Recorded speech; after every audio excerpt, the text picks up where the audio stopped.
آپ نے اکثر سنا ہوگا کہ مسلمان بڑے فخر سے کہتے ہیں کہ اسلام جب آیا تو انہوں نے روم کی اینٹ سے اینٹ بجا دی، فارس کو 10 سالوں کے اندر اندر قبضہ کر لیا وغیرہ وغیرہ، جو کہ ویسے تو صحیح ہے، لیکن جو نتیجہ وہ اس سے نکالتے ہیں وہ یہ نتیجہ نکالتے ہیں کہ یہ اسلام کے سچے ہونے کی دلیل ہے، حالانکہ یہ بڑی بھونڈی سی بات ہے، کیونکہ اس طرح تو بہت سارے اور جرنیل بھی آئے، سکندر اعظم آیا، چنگیز خان آیا، جولیس سیزر آیا، انہوں نے ایک دوسرے اپنے ارد گرد کے لوگوں کی دھجیاں اڑا دیں، تو اس کا کیا مطلب؟ کیا ان کے نظریات درست تھے؟ یا پھر آج امریکہ پوری دنیا پہ حکومت کر رہا ہے تو کیا کرسچینٹی درست ہے؟ یا اگر کل کوئی چائنا ساری دنیا کے اوپر حکومت کرے گا تو کہ چائنا کا ایتھیزم درست ہے؟ یہ بڑی سادہ سی بات ہے کہ جرنیلوں کی فتوحات کا تعلق جو ہے ان کی ملٹری کیپیبلٹی سے ہوتا ہے، نہ کہ ان کے عقیدے سے۔ لیکن پچھلے تقریباً کوئی 700-800 سال سے مسلمان زوال پہ ہیں، تو اس کا کیا مطلب؟ اسلام اب جھوٹا ہو گیا؟ اس کی بھی دلیل بھونڈی سے رکھی ہوئی کہ ہم اسلام پہ صحیح طریقے سے عمل نہیں کر رہے اس وجہ سے۔ تو یہ بھونڈی باتیں کرتے ہیں، لیکن اگر ہم کسی بھی چیز کی گہرائی میں جائیں تو پھر پتہ چلتا ہے کہ اس کے پیچھے وجہ کیا ہے۔ جیسا کہ فارس اور بیزنٹین ایمپائر کے اوپر اتنی آسانی سے اس میں کچھ صداقت ہے، بیزنٹین کو تو پھر 700 سال لگ گئے پورے طریقے سے تباہ کرتے کرتے، لیکن فارس کو رسول اللہ کی وفات کے تقریباً 10 سال کے اندر ہی اس کے اوپر قبضہ ہو گیا۔ تو اس کے پیچھے وجوہات کیا ہیں؟ سب سے بڑی وجہ یہ ہے کہ فارس اور بیزنٹین جو تھے وہ آپس میں پچھلے 300 سال سے لڑ رہے تھے، 3rd سینچری عیسوی سے لے کے 751 میں پورے طریقے سے فارس کے اوپر مسلمانوں کا قبضہ ہو گیا۔ تو وہ آپس میں لڑ لڑ کے بڑے کمزور ہو چکے ہوئے تھے۔ یہ فارس سائرس دا گریٹ کا نہیں تھا، یا یہ بیزنٹین ایمپائر جولیس سیزر کا نہیں تھا۔ اس وجہ سے اس کے پیچھے بہت ساری وجوہات تھی کہ کیوں مسلمان اتنی آسانی سے انہوں نے بیزنٹینز کو بھی ہرا دیا اور فارس کو بھی ہرا دیا۔ تو دیکھتے ہیں اس کے پیچھے محرکات کیا تھے۔ جیسا میں نے آپ کو بتایا کہ ان کی بیزنٹین سے لڑائیاں ہو رہی تھیں، لیکن اس سے پہلے فارس کے اندر بھی بہت ساری بغاوتیں ہو رہی تھیں، جس میں ایک بہت بڑی بغاوت ہے میزڈکائٹس کی۔ میزڈکائٹس وہ لوگ تھے جو سوشل ایکوالٹی کے اوپر بات کرتے تھے، سیکولرزم کے اوپر بات کرتے تھے، ویلتھ کو ایکولی ڈسٹریبیوٹ کرنے کے اوپر بات کرتے تھے، یعنی تقریباً ان کو آپ یہ کہہ سکتے ہیں کہ وہ قدیم زمانے کے کمیونسٹ ہے، لیکن وہ بہرحال ناکام نہیں ہوا، اس کے اوپر بھی ڈیٹیل سے بات کرتے ہیں۔ لیکن جو سب سے بڑی وجہ تاریخ دان مانتے ہیں کہ ان کی بیزنٹینز کے ساتھ جو لڑائیاں ہوتی رہیں، 300 سال تک لڑائیاں ہوتی رہیں، لیکن اس کے اندر ایک جو سب سے کروشل بیٹل تھی وہ 627 عیسوی میں، جسے بیٹل آف نائنوا کہا جاتا ہے، جس میں بیزنٹین کی طرف سے ہراکلیس تھا اور فارس کی طرف سے خسرو دا سیکنڈ تھا، اور اس میں خسرو کی ہار ہوئی، بیزنٹین جیت گئے اور اس سے فارس کو بہت زیادہ نقصان پہنچا۔ یہ لڑائی ہوئی 627 عیسوی میں، اور اس کے بعد کافی اور فارس کے بادشاہ آئے اور پھر اور خانہ جنگی بھی ہوئی، اور بہرحال بہت کمزور ہوتے گئے۔ اس وقت عرب میں 627 کے وقت عرب میں اس وقت حضرت محمد جو تھے وہ ایک نیا مذہب لا چکے تھے، لوگوں کو توحید کا درس دے رہے تھے، اور اپنے ارد گرد کے جو کرسچنز، یہودی اور مشرکین کے جو ٹرائبز تھے ان کے اوپر قبضہ کر کے ان کو اکٹھا کر رہے تھے۔ عربی اس وقت بٹے ہوئے تھے، یونائٹڈ فورس نہیں تھے، اور ان کو اتنا بیکورڈ سمجھا جاتا تھا کہ بیزنٹینز اور فارسی لوگ جب آپس میں لڑائیاں کرتے تھے وہ نیچے عرب کی طرف جاتے ہی نہیں تھے، وہ کہتے تھے یہ خانہ بدوش بدو لوگ ہیں، یہ تو حکومت کرنے کے بھی قابل نہیں ہیں۔ تو یہ ان کی انڈر ایسٹیمیشن جو تھی، کیونکہ ایک نیا مذہب آیا جس نے یونائٹ کیا، ویری سملر ٹو چنگیز خان، چنگیز خان نے بھی منگولز جو تھے ان کے ٹرائبز بٹے ہوئے تھے، اس نے سب کو یونائٹ کیا۔ جب بھی کوئی نیا لیڈر ابھرتا ہے تو وہ لوگوں کو یونائٹ کرتا۔ 632 میں رسول اللہ کی وفات ہو گئی، اور بیٹل آف نائنوا جو 627 عیسوی میں ہوئی خسرو اور ہراکلیس کے درمیان، اس وقت بھی مسلمان رسول اللہ کی زندگی میں بھی فارس کے اوپر بھی بارڈر پہ حملے کرتے رہے، رومنس کے اوپر بھی کرتے رہے، لیکن کوئی خاطر خواہ ان کو کامیابی نہیں ہوئی۔ 632 میں رسول اللہ فوت ہو جاتے ہیں، اور پھر حضرت ابوبکر لیڈر بن جاتے ہیں۔ تو رسول اللہ کی وفات کے فوراً بعد ہی 633 میں پہلی میجر جنگ خالد بن ولید کے سپہ سالاری کے انڈر ہوئی، جس کو بیٹل آف چینز بھی کہا جاتا ہے، اور اس میں ہیرا اور نجف کے اوپر ان کا قبضہ ہو گیا۔ اور اس کے بعد پھر مسلمانوں کی بھی خانہ جنگ عرب میں ہو گئی۔ مسلمہ نام کا آدمی آیا جس نے کہا کہ میں بھی حضرت محمد کی طرح نبوت کا دعویٰ کر دیتا ہوں، ہو سکتا ہے میری بھی لاٹری لگ جائے جس طرح رسول اللہ کی لگ گئی۔ تو لیکن حضرت ابوبکر نے اس کے اوپر خالد بن ولید کو چارج دیا کہ اس کی بغاوت کو کچلو، اور خالد بن ولید نے ان کو خوب پھینٹا لگایا، اور کافی لوگ مرے، مسلمانوں کے بھی مرے، لیکن اینڈ میں خالد بن ولید جیتے، مسلمان جیت گئے، مسلمہ بن کساب کو مار دیا۔ لیکن اس کے بعد خالد بن ولید نے جو کیا وہ مسلمان اکثر آپ کو نہیں بتاتے. ایک مسلمہ کا ایک ساتھی تھا، اس کا نام تھا مالک. مالک کی بیوی تھی لیلا، جو مشہور تھی کہ عرب کی سب سے خوبصورت ترین عورت ہے یہ.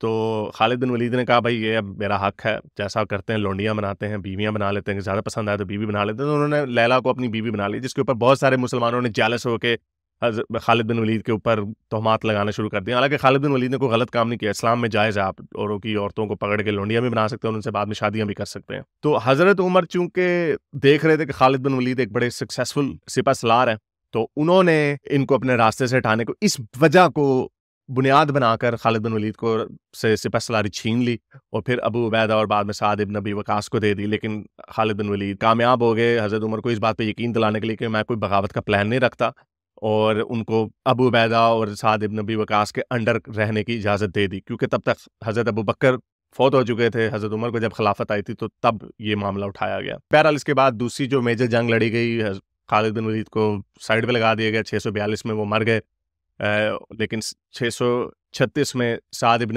ابی وقاص نے سیسنیڈ امپائر پہ حملہ کیا. بیٹل آف کتسیا اسے بولا جاتا ہے. اس کے اندر انہوں نے رستم فروخزاد کو پھڑکا دیا، اور اس جنگ کے بعد سے فارس کے برے دن شروع ہو گئے، کیونکہ اب تک بیزنٹین سے لڑ کے بڑے کمزور ہو چکے تھے. اندرونی جو میزڈکائٹس وغیرہ کے ساتھ ریبیلینس تھی، اس کی وجہ سے کمزور ہو چکے ہوئے تھے. تو اب مسلمانوں کے پاس بھرپور موقع تھا کہ اب ان کے اوپر حملہ کریں، کیونکہ یہ کمزور ہے. یہاں پہ اللہ یا سچے مذہب یا جھوٹے مذہب کا کوئی سے تعلق نہیں ہے، وہ بہت کمزور ہو چکے ہوئے تھے. اسی طرح 642 میں ایک اور بڑی جنگ ہوئی جسے بیٹل آف نہاون کہا جاتا ہے. اس میں نعمان ابن مکرم نے جنرل ہرمزود کو ہرا دیا. نام بڑا عجیب سا ہے، زبان پہ چڑھتا نہیں ہے. مجھے پتا ہے آپ لوگ کیا سوچ رہے ہیں، آپ کو کیا کہنے کا دل کر رہا ہے، جنرل ہرمزود. ان کو جنرل ہرمزود کو انہوں نے ہرا دیا، اس کو پھر ٹانگ بھی دیا، اور اس طرح 642 عیسوی تک تقریباً پورے فارس کے اوپر مسلمانوں کی حکومت قائم ہو چکی تھی. پھر جب یہ قائم ہوئی، جو ہوتا ہے جب کوئی نیا فاتح آتا ہے آپ کے اوپر تو اپنا ورلڈ آرڈر لے کے آتا ہے. جو ایگزسٹنگ کمیونٹیز ہوتی ہیں ان کے اوپر ظلم ڈھائے جاتے ہیں. ظاہر بات ہے نیا ورلڈ آرڈر لایا جاتا ہے، ان کی اپنی عادت ہوتی ہے، ان کے اپنا کلچر ہوتا ہے، ان کی ثقافت ہوتی ہے، لٹریچر میوزک سب کی چھٹی کرا دی گئی. اسلامک لیگل سسٹم لایا گیا، شریعہ لائی گئی. حضرت عمر نے ایک احسان کر دیا، کیونکہ اتنے سارے لوگ زورو ایسٹرین تھے جو جن کو دھمی کا سٹیٹس قرآن نے نہیں دیا تھا، لیکن یا تو انہوں نے لاکھوں لوگوں کی گردنیں اڑا دینی تھی، تو اس کا فائدہ کیا ہونا تھا. تو اس لیے حضرت عمر نے زورو ایسٹرینز کو اور جو لوکل ریلیجنس تھے ان کو پہلے تو بھرپور کوشش کی کہ ان کو اسلام میں کنورٹ کر دیا جائے، اور جو نہیں ہوتے تو ان کو اتنا مجبور کر دیا جائے، دھیمی سورۃ توبہ کی جیسے آیت ہے کہ ذلیل کر کے اپنے ہاتھ سے جزیہ دیں، اور اتنا زیادہ جزیہ دے دیں کیونکہ لمٹ نہیں ہے آپ جتنے خلیفہ وقت مقرر کر سکتا. جیسے حضرت محمد نے خود خیبر کے بعد یہودیوں کے اوپر 50% جزیہ لگایا تھا. عربک لینگویج کو نافذ کر دیا گیا فارس کے اوپر، فارسی زبان کی بھی دھجیاں اڑا دی گئی. ذرا سوچئے جب ہم اپنی تاریخ پڑھتے ہیں کہ بنگالیوں کے اوپر ہم نے اپنی زبان اردو تھوپ دی تھی تو اس کا کیا نتیجہ نکلا. لیکن بیچارے فارسی کیونکہ قدیم زمانے میں تھے اور جو ظلم کر رہے تھے وہ مسلمان تھے، اس لیے کسی کو احساس نہیں ہوتا کہ اس طرح کے ظلم تاریخ میں ہو چکے ہیں اور اس کے پیچھے آپ کے خلیفے تھے یا آپ کا مذہب تھا. لیکن یہاں پہ آنکھیں بند کر لی جاتی ہیں. لیکن پھر بھی بہت سارے لوگ ایسے تھے جو اس بات پر قائم تھے کہ انہوں نے اپنے ثقافت کو، اپنے ریلیجن کو بچانا ہے، اور کسی طرح پاکٹس تھیں چھوٹی چھوٹی ریزسٹنس کی. تو ان میں سب سے بڑا جو نام تھا وہ زورو ایسٹرینز کا تھا. زورو ایسٹرینزم جو تھی وہ سب سے ڈومیننٹ ریلیجن تھا فارس کا اس وقت. تو انہوں نے کافی ریزسٹنس کی، لیکن وہ اتنے جنگجو قسم کے لوگ نہیں تھے. ان کی مسلمانوں نے خوب ٹھکائی کی، خوب ان کی پھانٹی لگائی. یہی وجہ ہے کہ اسی وقت سے لوگ بھاگ کے انڈیا آ گئے جن کو ہم پارسی سمجھتے ہیں، کیونکہ ظاہری بات ہے ہر کوئی لڑ نہیں سکتا، تو ان کے اوپر پرسیکیوشن ہوئی. لیکن پھر بھی وہ لڑتے رہے. بہت سارے زورو ایسٹرینز نے انکار کر دیا کہ ہم نے اسلام قبول نہیں کرنا، لیکن بہت سارے لوگوں نے اسلام قبول بھی کر لیا. ٹو بی فیئر، بہت سارے لوگوں نے اسلام، جب کوئی فاتح آتا ہے تو اس کے مذہب کو ایکسیپٹ کر لیا جاتا ہے، ایک تو پرسیکیوشن سے بچنے کے لیے اور دوسرا فائدے لینے کے لیے. اور اس میں یہ بھی سچ ہے کہ انہیں ان کا نظریہ جو مونوتھیزم توحید کا جو نظریہ وہ بھی دیا گیا. لیکن اس سے انکار نہیں کیا جا سکتا کہ جب لوگوں کے اوپر فاتحین آتے ہیں تو پھر وہ اپنا ڈنڈا بھی چلاتے ہیں، اور پھر لوگ اس پرسیکیوشن سے ڈرنے کے لیے، دھمی کے سٹیٹس سے، یہ جو ڈسکرمنیشن اس سے بچنے کے لیے وہ اسلام تلوار کی نوک کے اوپر وہ کہتے ہیں چلو بھائی ٹھیک ہے، زندگی بہتر ہے، ہم اسلام قبول کر لیتے ہیں. تو ایسا بھی ہوا. لیکن بہرحال زورو ایسٹرینز نے بہت ساروں نے ریزسٹنس کی. اس میں ایک بہت بڑی مثال ہے کنگ یزگرد the third تھے، جنہوں نے 651 تک کافی جنگوں میں حصہ لیا مسلمانوں کے خلاف، لیکن آخرکار وہ ہار گئے اور ان کو بھی قتل کر دیا گیا. اس کے بعد آفیشلی طور پہ پورے فارس کے اوپر مسلمانوں کی حکومت قائم ہوگی، اور اب کوئی ہلکی پھلکی ریزسٹنس ہوتی ہوگی تو جیسے وہ آپ تھوڑی سی اسکرمشز کہہ سکتے ہیں، لیکن کوئی میجر جنگ اس کے بعد نہیں ہوئی جب تک شیعہ اسلام نہیں آ گیا، تو وہ اس کے اوپر علیحدہ سے کبھی ویڈیو بنے گی۔ ایک اور چھوٹی سی مثال زورو ایسٹرینس کی ریزسٹنس کی ملتی ہے، جو کہ ایک شہر تھا یزد کے نام سے، جہاں پر زورو ایسٹرینس بہت بڑی تعداد میں رہتے تھے، تو پورے فارس سے زورو ایسٹرینس وہاں پہ جاتے تھے، اور یزد کے زورو ایسٹرینس جو تھے وہ چھپ چھپ کے اپنے مذہب کی پریکٹس کرتے تھے، اور جو زورو ایسٹرینس باقی جگہوں سے بھاگ کے آ کے وہاں پہ پناہ بھی لیا کرتے تھے۔ اس کے اوپر بڑی ڈیٹیل سے ایک ہسٹورین ہے میری بوئس، اور ایک رچرڈ این فرائے ہیں، انہوں نے اس کے اوپر بہت کام کیا۔ اگر آپ نے پرسیکیوشن آف زورو ایسٹرینس کے بارے میں پڑھنا ہے تو آپ ان کی ایک کتاب ہے اسی کے حوالے سے، پرشین اسٹرانگ ہولڈ، میری برائس کی کتاب ہے، اس کے اندر انہوں نے کافی ڈیٹیل سے بتایا ہے کہ کس طرح زورو ایسٹرینس کے اوپر ظلم ہوتے تھے اور کس طرح وہ چھپ چھپ کر اپنے مذہب کو پرزرو کرنے کی کوشش کرتے تھے، لیکن بہرحال وہ کامیاب نہیں ہو سکے۔ ایک اور ریزسٹنس جو ہے وہ میزڈکائٹس کی ریزسٹنس ہے۔ میزڈکائٹس وہ لوگ تھے، ان کو کمیونسٹ بھی کہا جاتا ہے۔ جب میں ان کے بارے میں پڑھ رہا تھا تو مجھے یہ نہیں پتا تھا کہ ان کو اینشنٹ کمیونسٹ بھی بولا جاتا ہے، کیونکہ ان کے جو عقائد تھے وہ بالکل کمیونسٹوں والے تھے۔ وہ ویلتھ ایکوالٹی کے اوپر یقین رکھتے تھے، ایکول ڈسٹریبیوشن آف ویلتھ کے اوپر بلیو رکھتے تھے، سیکولرزم کے اوپر بلیو کرتے تھے، اور ایبولیشن آف سلیوری کے اوپر بلیو کرتے تھے۔ بڑی ان کے آئیڈیل جو تھے وہ کمیونسٹوں والے تھے۔ میزڈکائٹس کی بڑی انٹرسٹنگ کہانی ہے۔ ویسے تو یہ ختم ہو گئے تھے تقریباً، سیسنیڈ ایمپائر نے ان کو ختم کر دیا تھا 524 عیسوی میں۔ ایک بادشاہ تھا کنگ کاوڈ نام کا، جو ان کی موومنٹ سے، ان کی ریلیجس ویوز سے بڑے امپریس ہوئے تھے، تو انہوں نے جو اس میزڈکائزم کا جو بانی تھا میزڈا، اس کو اپنا چیف ایڈوائزر بنا دیا۔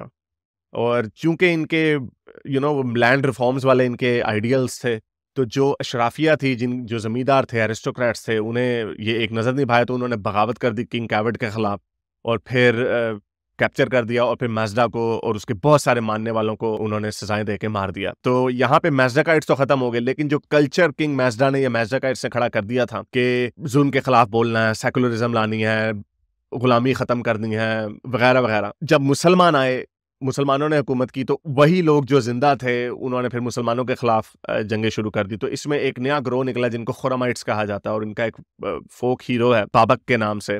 بابک نے بے تحاشا لڑائیاں کی مسلمانوں کے ساتھ اور خوب تگنی کا ناچ نچایا، لیکن انفارچونیٹلی بابک کیپچر ہو گیا۔ بابک کو عباسیوں نے پکڑ لیا، اس کو کیپچر کر لیا، اور پھر اس کے اوپر خوب اس کو ٹارچر کیا۔ کہا یہ جاتا ہے کہ اس کی پہلے بازویں کاٹیں، پھر ٹانگیں کاٹیں، اور پھر وہ obviously وہ مر گیا، اور اس طرح انہوں نے خرمائٹ موومنٹ جو تھی پورے طریقے سے اس کو کچل دیا۔ تو یہ وہ وجوہات ہیں جس کی وجہ سے صرف 10 سال کے اندر اتنا بڑی جو قدیم سویلائزیشن تھی وہ چلتی چلی آ رہی تھی، لیکن عربی آئے، انہوں نے بھرپور فائدہ اٹھایا۔ Being at the right place at the right time کی پوری کہاوت ان کے اوپر فٹ بیٹھتی ہے، کہ انہوں نے آپس کے اندرونی لڑائیوں کی وجہ سے، پولیٹیکل انسٹیبلٹی کی وجہ سے، اور بیزنٹینز کی لڑائیوں کی وجہ سے، اور ادھر سے مسلمان ابھی اکٹھے ہو رہے تھے، شروع ہو رہے تھے، اس لیے they were at the right place at the right time۔ یہ جولیس سیزر کا روم نہیں تھا، یہ سائرس دا گریٹ کا فارس نہیں تھا، جس کو آپ یہ کہیں کہ بھئی اس کو دلیل بنا کے ہم کہ یہ مذہب کے سچے ہونے کی دلیل ہے۔ یہ مذہب کے سچے ہونے کی دلیل نہیں ہے، نہ ہی مذہب کے جھوٹے ہونے کی بھی دلیل نہیں ہے۔ یہ صرف اس چیز کی دلیل ہے کہ جو مسلمان تھے، اور اس میں کہا جاتا ہے خالد بن ولید جیسے بہت ایک عمدہ جرنیل تھے، بڑے سکسیسفل جرنیل تھے، اسی طرح ابو عبیدہ، سعد بن ابی وقاص، نعمان بن مکرم، یہ لوگ اچھے جرنیل تھے، اور انہوں نے جو اسلام کے جو بارڈرز بڑے ہیں اس میں ان سپہ سالاروں کا بہت بڑا ہاتھ ہے as compared to the actual message of Islam. عباسیوں کے بعد پھر یہاں پہ ایک شیعہ کا زور آ گیا، اور انہوں نے عربیوں کو مار مار کے وہاں سے بھگا دیا۔ اس کے اوپر ایک علیحدہ سے ویڈیو بنائی جائے گی کہ اس کے کیا محرکات تھے۔ لیکن اب مزے کی بات یہ ہے کہ تقریباً 1400 سال گزر گئے ہیں، 1300 سال گزر گئے ہیں اسلام کو ایران میں آئے ہوئے، فارس میں آئے ہوئے، اور جو ان کے پچھلے کلچر تھے، کچھ چیزیں ابھی بھی زندہ ہیں پرانے کلچر کی، ایون کہ انڈر شیعہ اسلام، جیسے ایک اتھارٹیرین اسٹیٹ ہے ایران، انہوں نے بھی اس کی اجازت دی ہوئی ہے۔ کچھ اینشنٹ فارس کی پریکٹسز ہیں، جیسے نوروز ایک ان کا پری اسلامک ایک تہوار ہے، اس کو منانے کی اجازت دی جاتی ہے۔ آج ایران میں بغاوتیں جو ہیں وہ بڑا سر اٹھا رہی ہیں، اور شاید یہ وہ وقت آ گیا ہے کہ یہ جو 1400 سال پرانا عربیوں نے جو گفٹ دیا تھا ایرانی لوگ، شاید اس کو اب اس کو نکال کے باہر پھینکنے والے ہیں. ایک اسٹڈی ہوئی تھی 2020 میں یوٹریکٹ یونیورسٹی نے گمان نے کی تھی. اس میں انہوں نے یہ پتہ لگایا کہ تقریباً 40% ایرانین اپنے آپ کو مسلمان نہیں کہتے, اور اسی سروے میں 47% لوگوں نے یہ کہا کہ وہ پیدا تو مذہبی ہوئے تھے, یعنی ان کی براٹ اپ ایک ایز اے مسلمان ہوئی تھی, لیکن اب وہ اسلام کو چھوڑ چکے ہیں. پھر اس کے بعد ہم نے دیکھا کہ ہر تقریباً 3-4 سال بعد ایک ویو آتی ہے جو اسلامک رجیم کے خلاف جنگ کرتی ہے اور بغاوت کرتی ہے, لیکن اب تک وہ کامیاب تو نہیں ہوئے. لیکن وہ جو کہا جاتا ہے گرتی ہوئی دیوار کو ایک دھکا اور دو, جتنی یہ ریزسٹنس ہوتی رہیں گی اتنا کمزور ہوتا رہے گا ایران. ماسا امینی کا آخری جو پروٹیسٹ ہوئے تھے اس کو دیکھ کے بھی لگتا ہے کہ یہ صرف اب وقت کی بات ہے کہ یہ کب ہوگا. اب یہ سوال نہیں ہے کہ کیا یہ ہوگا یا نہیں ہوگا, اب سوال یہ ہے کہ یہ کب ہوگا. بہت سارے ایکسپرٹس کہہ رہے ہیں کہ لوگوں کو, ایرانی لوگوں کو اب اسلام سے کوئی ہمدردی نہیں ہے, چاہے وہ شیعہ اسلام ہو, عربیوں کا اسلام ہو, سنی اسلام ہے, جو مرضی ہو, ان کو اس میں انٹرسٹ نہیں ہے, اور وہ ایک سیکولر ایران کو بنانا چاہتے ہیں. ایک کی پوائنٹ یہ ہے کہ سیکولرزم ایک ویسٹرن کانسیپٹ نہیں ہے. لوگ سمجھتے ہیں سیکولرزم ایک ویسٹرن کانسیپٹ ہے. سیکولرزم کا جو بانی جس کو کہا جاتا ہے اس کو, وہ سائرس دا گریٹ کو کہا جاتا ہے, جو 500 قبل مسیح میں تھا. سائرس وہ پہلا ریکارڈڈ ہسٹری میں بادشاہ تھا جس نے تمام لوگوں کو مذہب سے ہٹ کے ایکول رائٹس کا وعدہ دیا تھا, اور اس نے یہ نہیں کہا تھا مسلمانوں کی طرح کہ بھئی اگر تم نان مسلم ہو تو تمہیں جزیہ دینا پڑے گا, ذلیلوں کے ہاتھ سے جزیہ دینا پڑے گا. اس نے ایکوالٹی ڈیولپ کی تھی. ٹھیک ہے, بعد میں اور بادشاہ آتے رہے جس کی وجہ سے سیکولرزم اس طرح نہیں چل سکی, لیکن سیکولرزم کے کانسیپٹ سے ایرانیوں کو کچھ خاص محبت ہے کیونکہ اس کی برتھ پلیس جو ہے وہ فارس ہے. تو وقت بتائے گا کہ یہ بات کب جاتی ہے اور ایران کب اپنے آپ کو آزاد کرواتا ہے اس ایک فورن مذہب سے. اگر آپ کو یہ ویڈیو پسند آئی ہے تو لائک کریں, شیئر کریں, سبسکرائب کریں. لائک کرتے ہیں تو ویڈیو زیادہ سے زیادہ لوگوں تک پہنچتی ہے, اور اگر آپ چینل کو سپورٹ کرنا چاہتے ہیں تو ممبر بنیں, پیٹرن بنیں. اگلی ویڈیوز میں نے انڈیا کے اوپر بہت ساری ویڈیوز بنانی ہے جس کے اندر آپ کے سامنے رکھوں گا کہ کس طرح اسلام نے انڈیا کے اوپر حملے کیے, اور ایک پوری 1000 سال لمبی کہانی ہے. تو چینل کے ساتھ جڑے رہیے اور یہ ویڈیوز آپ تک آتی رہیں گی. اگر آپ کو میری یہ ویڈیو اچھی لگی تو میرے چینل کے ممبر بنیے, پیٹرن بنیے, یا پھر آپ مجھے بائی می یا کافی میں بھی سپورٹ کر سکتے ہیں.